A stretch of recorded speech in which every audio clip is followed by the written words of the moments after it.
Hello, I myself Professor Hemant Soni thank UGC MMTTC of Gujarat University for giving me an opportunity to connect with you and deliver my session on various aspects of catalysis in chemistry.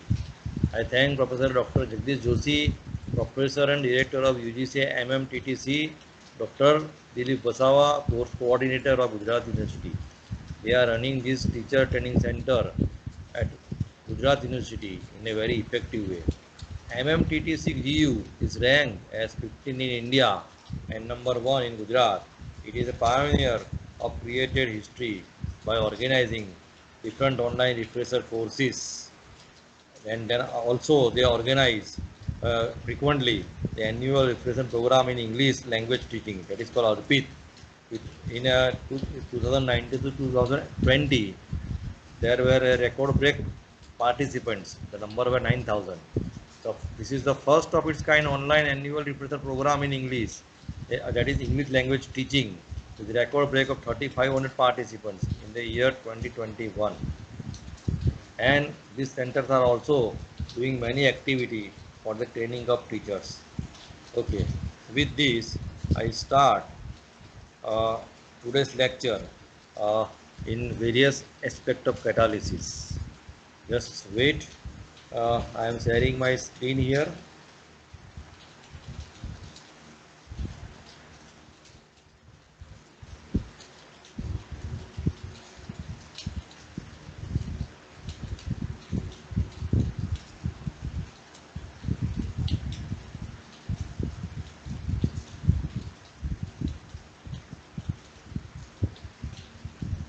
Okay.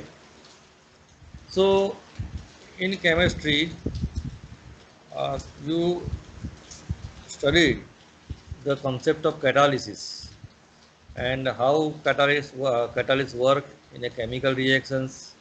What is the role of catalyst? What is the definition of catalyst? These were some basics aspects which you people studied in the lower standards, and also you are used to teach to the students. Today I am going to show you some different application of catalyst in terms of environment. So today I am going to discuss the automobile catalyst, its present and future. So let us start. As you know, environmental point of view, the photochemical smog. Here you can see the photo of New York City.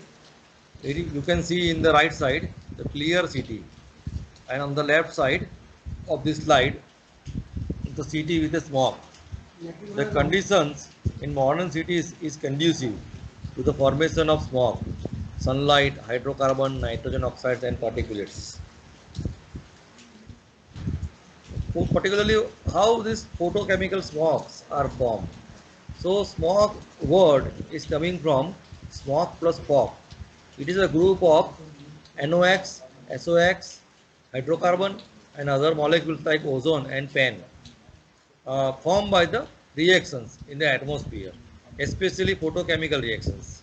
When NO2 come in contact with UV radiations, there is a free radical degradation of NO2 into NO and O dot. And these oxygen free radicals do attack on oxygen and form ozone. As ozone is formed, it is not a good particularly. Formation of ozone at the upper layer is okay, but in the atmosphere, lower atmosphere, ozone is formed which is not desirable.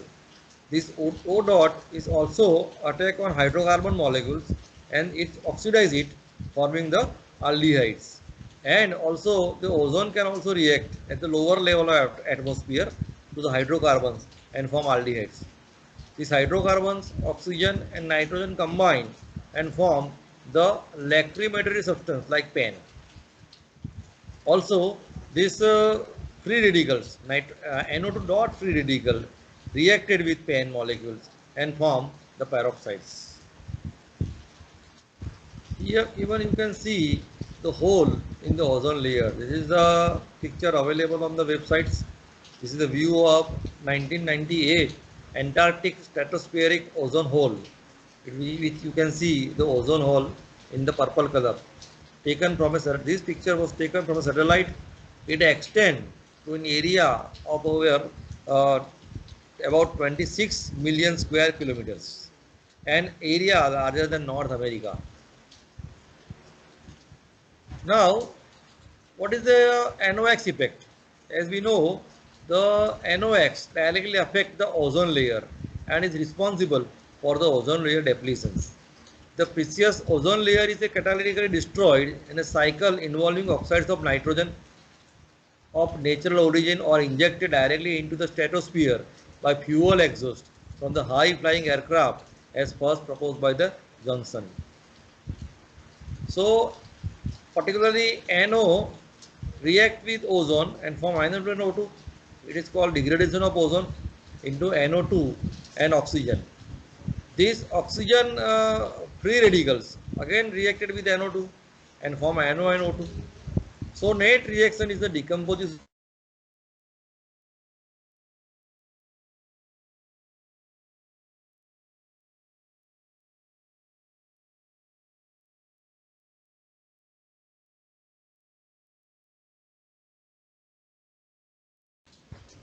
The importance of, just wait.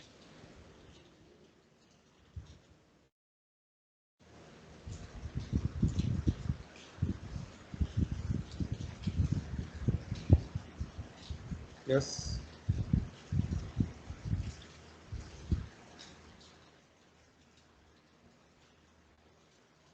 Okay. So the vital importance of ozone in stratosphere can be attributed to the fact that both ozone and the nucleic acid in our body have the same absorption spectra, precisely one corresponding to the wavelength of UV range. As this ozone get decomposed in the UV wavelength, same thing when we are come in contact with the UV lights, our tissues are also get decomposed and forming the unwanted biochemical reactions. Now, as you know, this is the historic picture of a person having the motor car, driving the motor car very first time, and the people around it are just looking at him in a amazing way.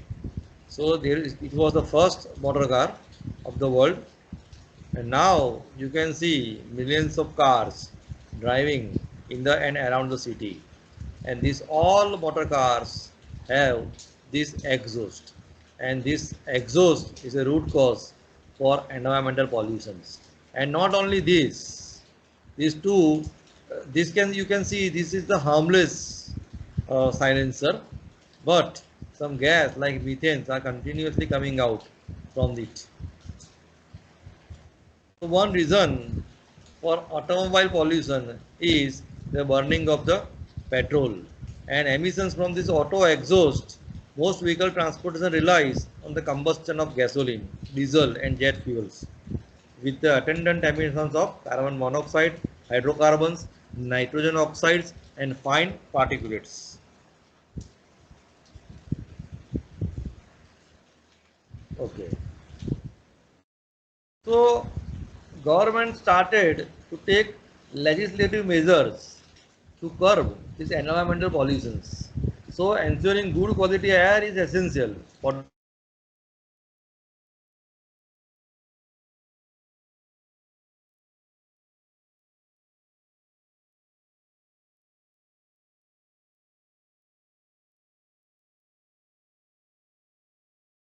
were taken in 1970, which is going towards the reduce the emissions and developing a new technologies. Car makers were free to decide how to reduce the emissions. The legislation give the permission, give the freedom to the car makers. They were free to decide, but they have to compulsory reduce the emissions from the exhaust of this car within next 5 years, and otherwise the company has to shut down. So to prevent the shutdown and continuous the production of car and its markets, the search for environmentally clean catalysts begin. So they look up to chemistry for the solution. How can we curb the environmental pollutions? by preventing the gas which are harmful to the environment, by preventing the gas coming out from the exhaust of this car. How to prevent it, or how we can make this gas clean, which can which cannot harm the environment. So the company peoples and R&D department of this car company, they look up towards the chemistry for the solution of this problem. So the best approach to solve the problem is like this. How catalytic converter work? See, catalytic converter is the best solution of this problem. So they thought that we can keep catalytic converter in between the engine and the exhaust. So whatever the gas produced from this engine get entered into the catalytic converter, they decompose and convert into the clean gas like oxygen or water. So they thought that to introduce a catalyst between the engine manifold where the exhaust gas leaves the cylinder and the silencer box. So the role of catalytic converter is to convert these harmful gases into the non-harmful gases like oxygen, nitrogen and water, even water vapor. So as we know the definition of catalyst, just start with the basics of catalysis. So a catalyst is a substance that increases the rate of a chemical reaction without being consumed in the reaction and is left unchanged chemically at the end of the reactions. This is the historical diagram of catalysis. You know this. So what is the function of catalyst? It will reduce this activation energy gap, particularly energy of activation for a given chemical reactions. So you can see here in the absence of catalyst, activation energy is more. In presence of catalyst, it reduces the energy of activations. The catalyst provides an alternative path to lower the activation energy. So what is the Chinese definition? In China, the definition of catalyst is like this. Here there is one picture should be there. So So, Chinese definition of catalyst is that catalyst is like just like a marriage broker. It make a marriage between the molecules. It make a new bonds among the molecules. So, a choice of a catalyst is a difficult task. You cannot say, give me a reaction and I will tell you which catalyst you should be used. Many chemists would love to be able to say that give me a given reaction, whatever reaction you can give me, and I can directly tell you which catalyst can be used for these reactions. So it would be ideal to have a good catalyst for every chemical process, but catalytic material and processes cannot be designed from a scientist's desk at present. Finding a right catalyst has many elements of trial and error. We still have no way of knowing beforehand which material will be good catalyst for a given reactions. We have to do the trial and error experiment in the laboratory. Without doing experiment directly by seeing the reaction only, I can't predict about the which catalyst can be used for a given reactions. So here we are dealing with the environmental catalysis. A catalytic research for abating emissions from off-the-road vehicles, mining equipment, etc. was being conducted in the early 1960s. This early work provided the experience for working with the honeycomb or monolith as a substrate, or support the structure and initial coating experience using the aluminum wax coats. These studies form the starting point for the development of environmental catalysis for mobile and stationary sources. See, before using the catalysis for this exhaust gas, the search for environmental catalysis begin from the power point and power station and mining equipments.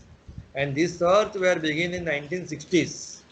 This early work, the people found that working with the honeycomb or monolith as a substrate, or this kind of substrates are suitable to do the catalysis in this area of environment. These studies form the starting point for the development of environmental catalysis for mobile and stationary sources. So, environmental catalysis is a big business. A mobile source air pollution remain as a big business. Remediation applications, particularly vehicle catalytic converters, accounted for almost 50% of the environmental catalyst market in 2006, followed by the stationary source in air pollution applications. For example, power plant emissions controls with 31% of the market. The market is projected to grow to 118.5 billion in 2012, and now it is also projected to grow double in the year of 2024 to 2025. That is 36 to 37 billion dollar market is there. Today's the market is 37 billion dollars. This is the environmental catalysis. In the last 2 decades, considerable expansion of the traditional area of environmental catalysis, mainly the NOx removal from the stationary and mobile source and VOC conversion has also occurred. Other areas include the catalysis for greenhouse gas control, use of catalyst for user-friendly technologies and reduction of indoor pollutions, reduction of environmental impact of transport. So these type of catalysis are nowadays used for the environmental catalysis purpose. So if we start with the automobile catalyst, it is a remarkable journey. Emission control for the automobile has been a remarkable journey for catalytic chemistry and engineering. So here, in this area of automobile catalyst, there is a great combinations between the research in chemistry and research in chemical engineering. So the researchers of both these areas combinedly work and try to find a solutions to curb the environmental pollutions.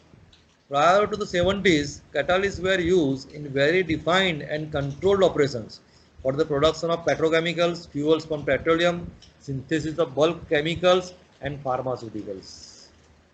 What is the challenge in this area? The challenges are placing a catalyst in the exhaust of an automobile and maintaining performance in an aggressive environment open a new era for catalytic research.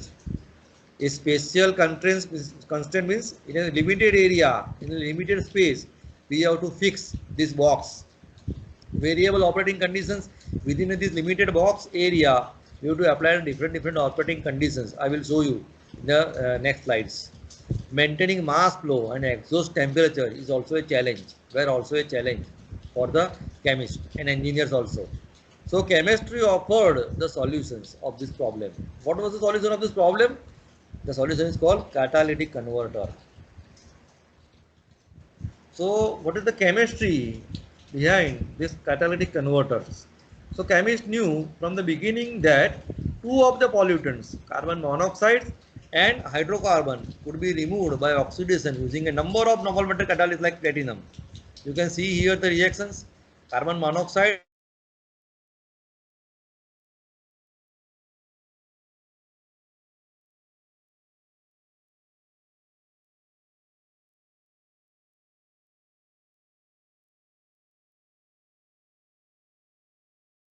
oxidize again to carbon dioxide and water. So these two types of oxidation reactions can take place on the surface of platinum. So we can convert carbon monoxide and hydrocarbon gases directly into carbon dioxide. Remember that carbon dioxide is not a pollutant. Actually, for the environmental pollutions, the culprit is carbon monoxides and hydrocarbon. So these two culprits can be oxidized to non-harmful carbon dioxides. You can say carbon dioxide is responsible for the global warming, but here, from the point of view of environmental pollutions, carbon dioxide is not a pollutant. So first automotive catalyst to be the introduced were therefore called the two-way catalyst as they perform these two oxidation reaction tasks. What is the two-way catalysis? First oxidize carbon monoxide to carbon dioxides and hydro.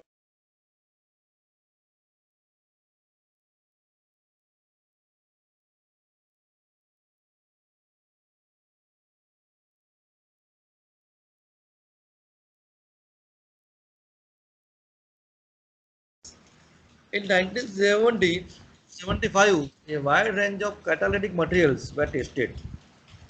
The light of temperature and the precise location of the catalyst are important factors that determine the time taken after a cold start for the catalyst to become effective. See, I can say these reactions, that means carbon monoxide to carbon dioxide, hydrocarbon to carbon dioxides.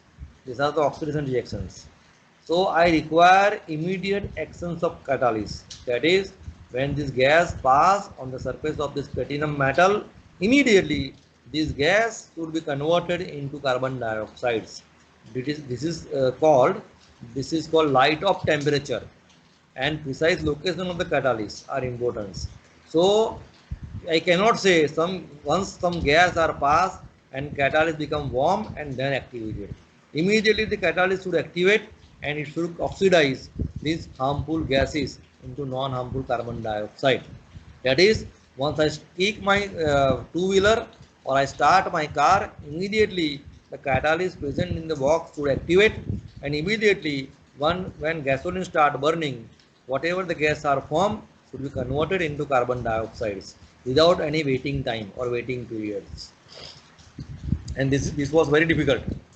First, once the catalyst become activated, then no problem. But after shutting down the engine and again restart of the engine, immediately to make the catalyst activate was very difficult or challenging for the chemists and engineers. Since only oxidation was required at this stage, the car engine and control system required little modifications only. So, first solution of this problem, environmental pollution problem, is to make a two-way catalysis. So, fit this platinum metal or platinum metal plate in a box in between the engine and the exhaust, and very little modification was required to modify the engine. Only the requirement was to ensure that air to fuel ratio did not fall below the stoichiometric value required for complete combustion.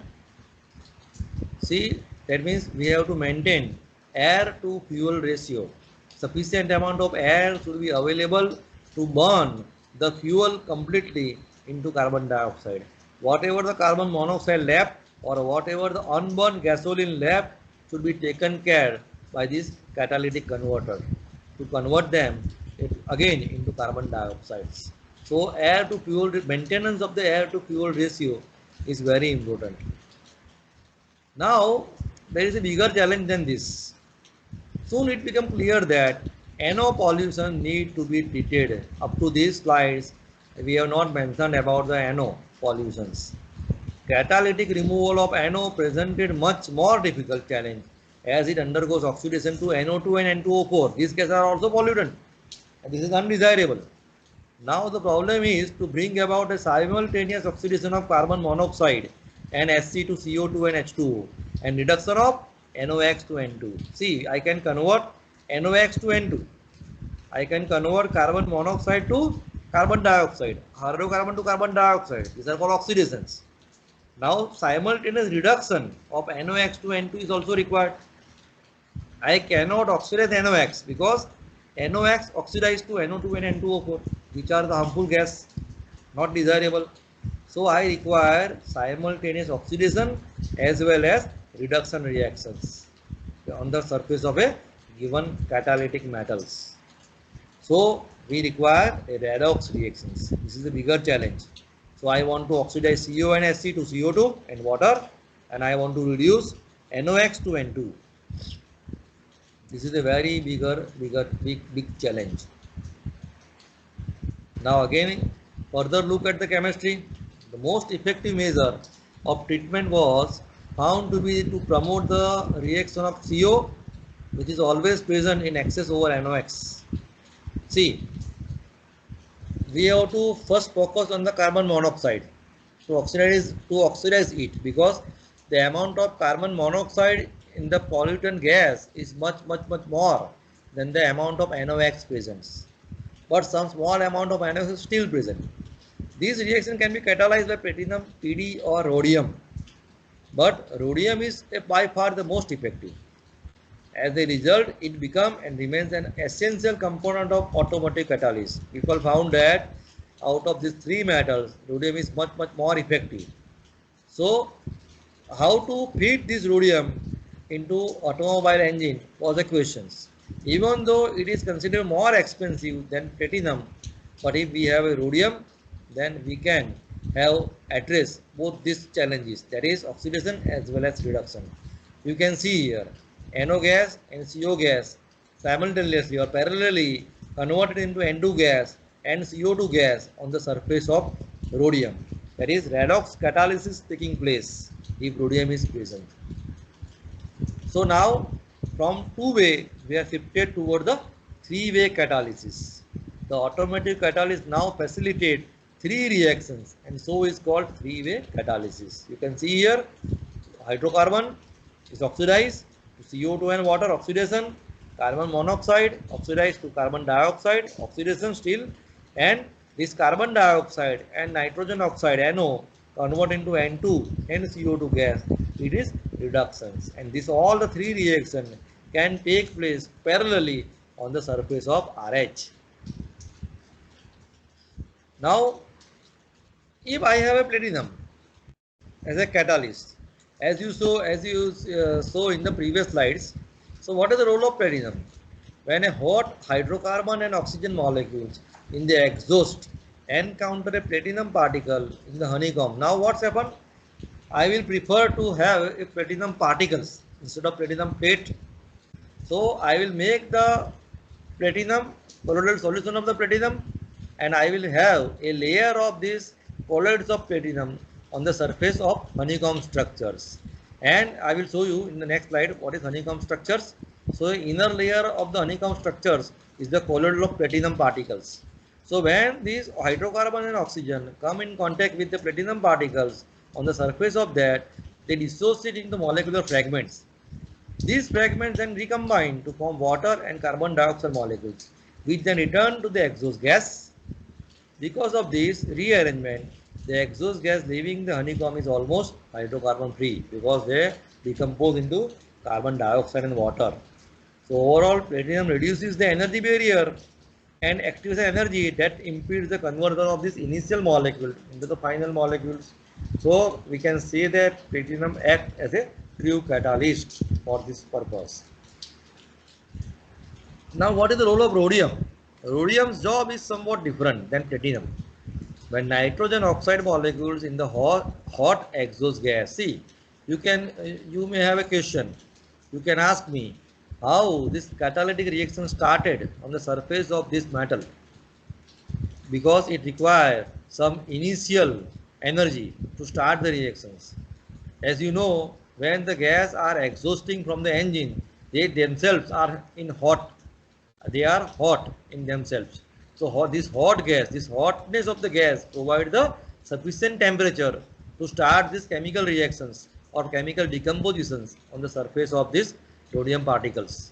So this hot exhaust gas land on the rhodium particles.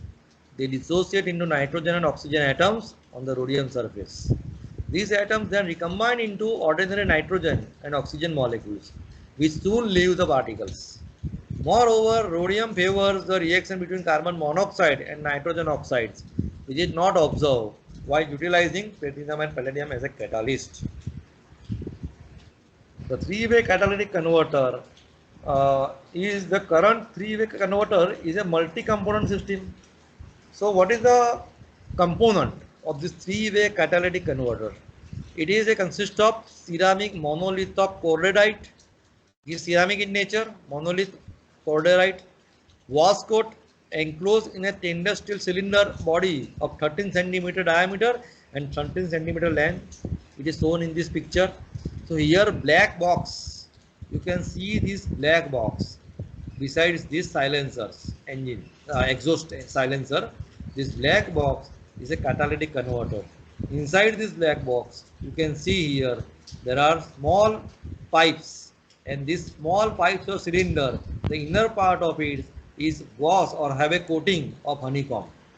So in a TWC, three-way catalysis consists of an integral bundle of ceramic tubes, the walls of which are coated with the catalyst. The cross sections resemble a honeycomb. You can see here the honeycomb. The longitudinal channels have a typical diameter of about 1.55 millimeter, with a catalyst coating of 0.03 millimeter on walls. This entire integrated assembly is contained in a stainless steel cylinder. So here you can see the in gas are CO, hydrocarbon and NOx. The out gas, exhaust gas are water, carbon dioxide and N2.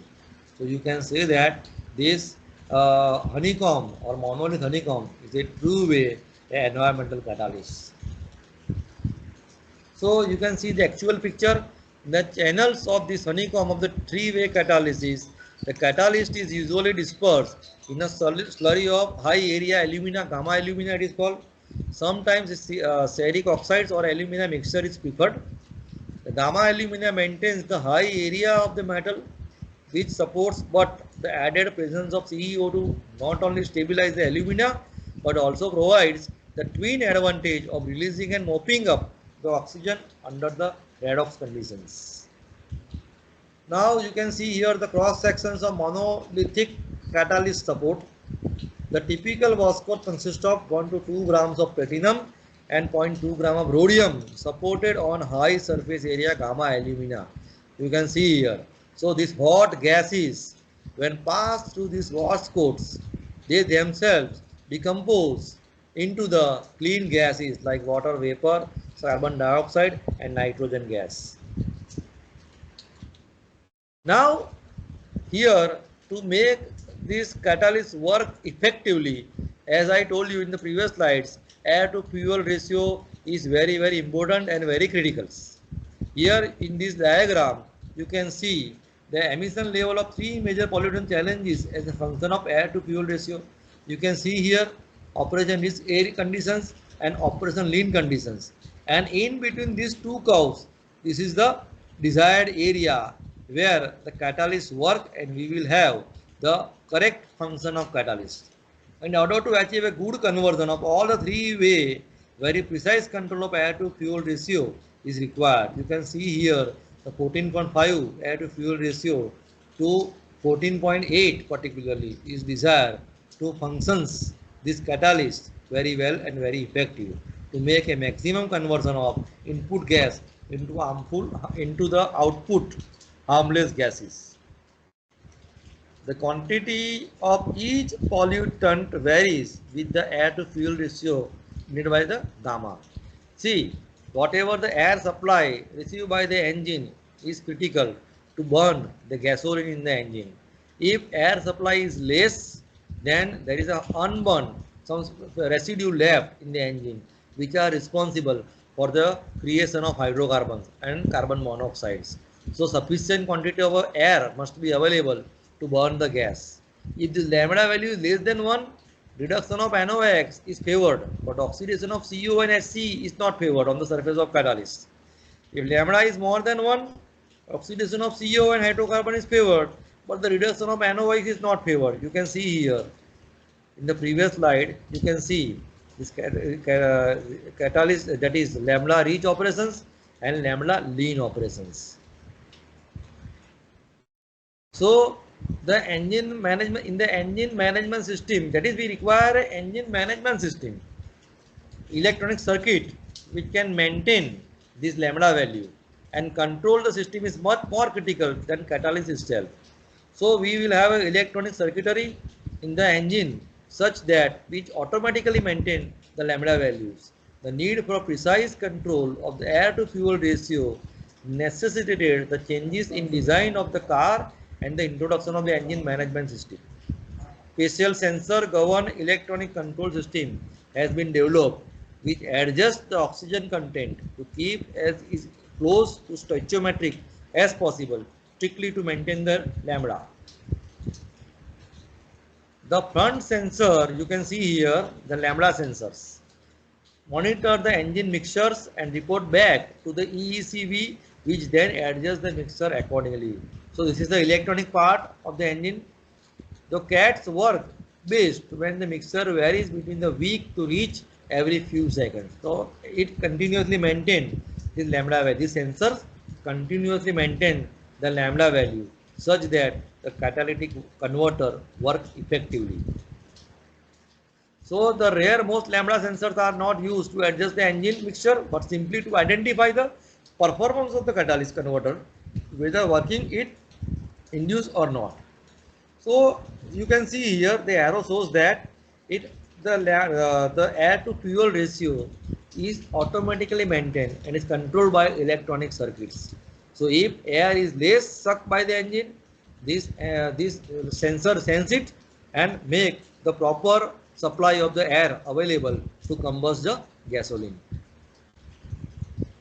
So exhaust purification system includes an electrically controlled air to fuel management system, as I shown you in the previous slides. So you can show you in this cartoon, you can show the engine management systems, air inlet, fuel injections, and electronically it is controlled. This oxygen or air flow is electronically controlled, and whatever the HCCO and NOx are formed, they decompose on the surface of the catalyst, converted into harmless gases.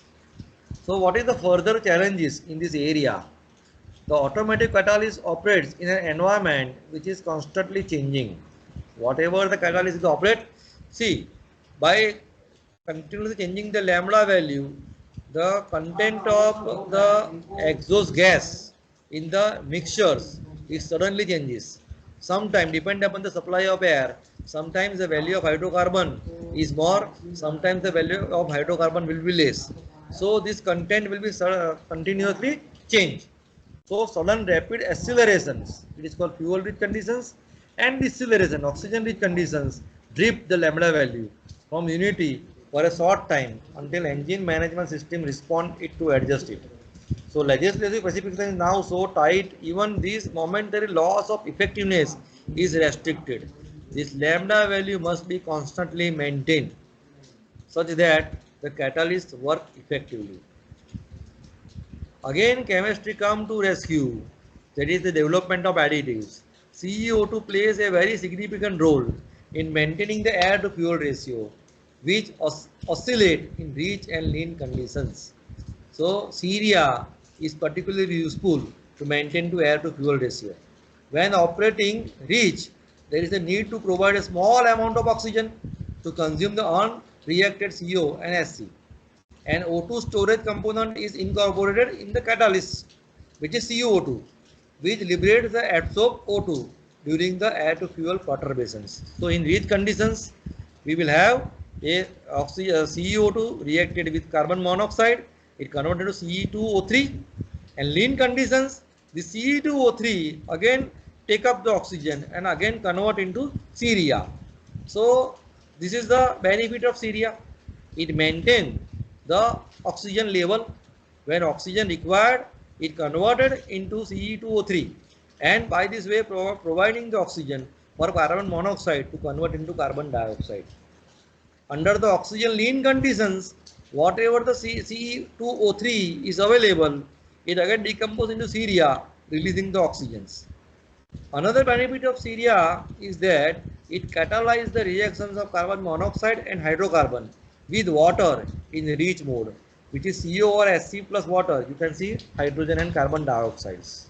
So another benefit of ceria is that it catalyzes the reactions of carbon monoxide and hydrocarbon with water and convert it into the hydrogen and carbon dioxide. So this is the three-way catalysis, a success story. Scientists, chemists and engineers effectively make a three-way catalysis systems. The modern automobile catalyst is thus a very sophisticated piece of advanced technology containing up to 7 components. Under the US laws, catalysts must now be effective for 1 lakh miles, which is greater than the lifetime of the average European car. So this story is available for the European and US car market. Same way nowadays it can be applicable to the Indian car markets also. What is the future of this area? Thus the automobile catalyst provided a springboard for the development of catalysts for controlling both mobile and stationary sources emissions. Today we have seen an emergence of an all PDTWC which can replace PT and RH and provide an improved durability and emission performance while maintaining the catalyst life at 1 lakh miles. A new catalyst compositions capable of sustained performance after 1050 degrees centigrade. A catalyst that can achieve a ultra low emissions vehicle standards. Future exhaust regulations require the emitted air to be maintained. Just wait. Okay. So from gasoline engine we come or shifted toward the diesel engine. These concepts are also applicable to the diesel engines. Diesel engines have lower emissions than the modern gasoline engines. They operate fundamentally with high surplus of air and therefore have a high proportion of oxygen in the exhaust combined with a low temperature of tailpipe emissions. Due to this method of operations, however, result in high soot emissions. See, you can see, or you can in the on the road, you can show the truck. There are so much exhaustions of these hydrocarbons and the particulates are there in the air when diesel engines are there. So solution of this problem, the three-way catalysis can also provide a solutions of this problem. This must be eliminated to meet the recent legislations on maintaining the purity of air. So we have to modify some this catalyst for diesel engines. So motorcycle catalyst make a motorbike cleaner, you can say. So motorcycle emission standards. Here is there small engine catalyst for fresh air in the garden. Petrol driven lawn movers, blowers and chainsaws are being equipped with a catalyst so that working in the garden is even more fun. The combination of special motor oils and the use of small engine catalysts result in a considerable reduction of emissions and thus to reduction in the odors caused by the unburned hydrocarbons. Although initially only available in a few applications, it is now difficult to imagine lawn mowers, motor saws, blowers, etc. without catalyst due to the relevant legal regulations. You can see here the engines. Here the different applications of catalyst for special applications. Odor arise when roasting coffee in a smokehouse and also in domestic ovens. This can be eliminated with the use of suitable catalyst. A further area of application is the use of catalyst in the cogeneration plants, which are operated with a wide variety of fuels such as diesel, biodiesel, gas and their mixtures. Further special applications for such catalysts are fuel cells, soldering irons run on liquefied gas, etc. So, breaking the paradigm, treating ambient air. All the techniques discussed have been catalytic emission control at the end of the process. What about a method to clean the pollutant from ambient air? Both NOx and the reactive hydrocarbons form ozone in the petrochemical smoke reactions. A novel approach was developed to remove ozone from air by coating an active base metal catalyst, meaning non-precious metal, onto metallic heat exchangers, for example automobiles and bus radiators. Effective decomposition has been demonstrated in the field test on automobiles, bus and air conditioners with conversion up to 90% with no apparent loss of performance. Ozone or VOC catalyst for aircraft cabins, even the air at high altitude contains a significant levels of ozone. If left unchecked, atmospheric ozone enters aircraft through a air conditioning duct. Ozone exposure is known to cause an adverse health effect. We know this. Some symptom attributed to the jet lag or air sickness may actually be caused by ozone, which are entering to the air cabin, the plane cabin, the aircraft cabin by this duct. Person exposed to ozone can experience headache, fatigue, shortness of breath, chest pains, coughing, and irritation of the eyes, nose, or throat. Catalysts have now been developed, offering are low cost, lightweight, easy to install, that help maintain a healthy cabin environment and provide the improved atmosphere. So, what is the development story? Introduction of a three-way catalysis had a profound impact on the composition of petrol, stimulated development of chemical processes to producing high octane number additives like methyl tertiary butyl ether (MTBE). We know this. Unleaded petrol led additive phase out and replaced by MTBE, and the story continues. So this is the in short. I have show you the applications of this catalyst in the area of environment. So you can say this is the environmental catalysis, and I also showed you how the market available for the development of this catalyst. So nowadays the R&D companies of these motor vehicles and this even the environmental R&D sections are also working in the area to develop the environmental catalysis. With this, I am ending my lectures. I am thankful to the MMTCC for giving me an opportunity to talk with you people. Thank you.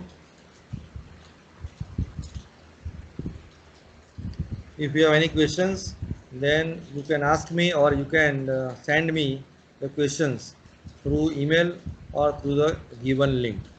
Once again, thank you, and I am leaving.